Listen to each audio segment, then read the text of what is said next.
কি অবস্থা মনুরা, তোমাকে কেমন কি কাটলো? মগইত কিন্তু আল্লাহর মধ্যে ভালোই কাটছে। মুই কিন্তু পাঞ্জাবিটারে পইরা যায় নামাজটারে মাথায় মুড়া দিয়া বৃষ্টির মধ্যে দিলাম রে দৌড়।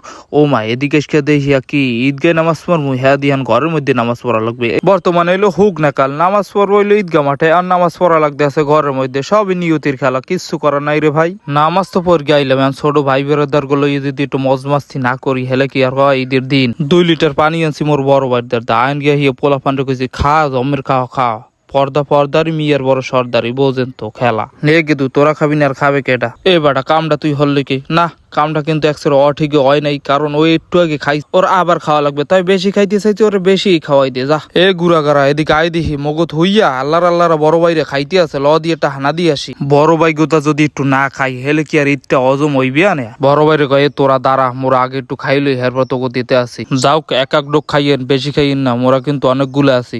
দেখছেন খাওয়ান লাউন কিন্তু পুরাইতেই আছেন, এন কিন্তু আর এক বাইরে আবার ধরছি মোরা। আগে হনতাম মুরব্বীরা কইতে বাদ ছিড়াইলে নাকি কাকের অভাব হয় না। এখন দেখতে আছে মুই মুখ থাকলে খাওয়ানোর অভাব হয় না। পরের টাহার কেনার খাওয়ান খাইতে কিন্তু একসের মজাই লাগে। এমন ওরা তোরা কিন্তু মোর গিয়ে ভালোই খাওয়ান টাউন খাইতে আসো, মোর গিয়ে একটু দম হরিস, নইলে কিন্তু তো ইয়ে খাইয়ে একসের আগা হইবে। ওকে আল্লাহ হাফেজ। নামাজ বাদ দিও না বন্ধু, এপারের চেয়ে ওপারের জীবন অনেক সুন্দর।